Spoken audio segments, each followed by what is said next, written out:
Okay, concept number 4, complex numbers and roots. So we know that a parabola can have 3 types of solutions. It can have 1 solution, 2 solution, or no solutions. Those are referring to the number of real solutions, how many times it crosses the x-axis. So we know there is one type of solution where it doesn't ever cross, and that seems to have no solutions. Really what that's referring to is the number of real solutions, so it has no real solutions, but in fact it has imaginary or complex solutions. So what does that mean? Well, imaginary numbers are just these things right here.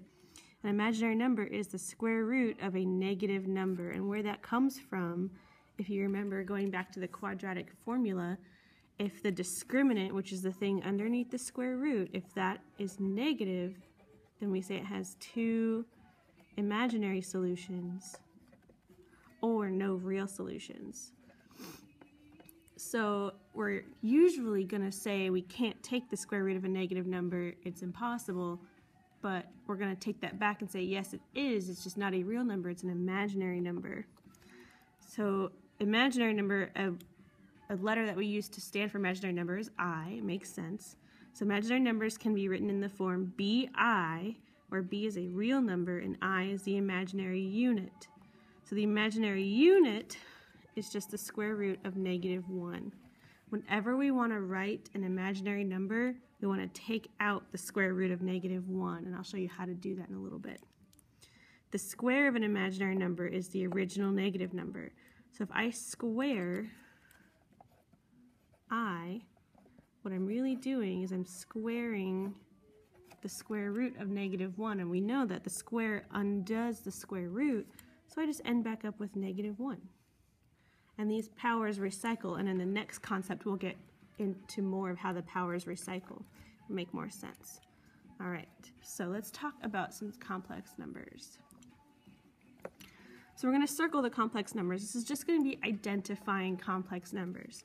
Now remember, the important thing is that imaginary numbers can be written in the form bi. So I'm going to highlight that because that's really important. So we're looking for something with I. I want you to think, is the I under the square root? No, it is not. It is not ever under a square root. It is always outside of a square root. So just in case we find any square roots in here. All right, 3i. Well, 3 is a real number and I is the imaginary unit, so that is a complex number. 4 squared. Well, 4 squared is 16. There is no I in there. That is not an imaginary number. 3x plus 1. I don't see any i's in there. I do see an x, but that's just a variable. This is an expression. This is not a complex number. 7i minus 1. All right, well, I, there's your imaginary unit. So this has an imaginary unit in the expression. This is a complex number. If you can find a complex number, so complex numbers are combinations of real numbers and imaginary numbers. If you can find anything with an I in it, that's a complex number. So like this one, -2i. That's a complex number. Now, square root of 8, that is not a complex number. That is an irrational number, but it is not a complex number.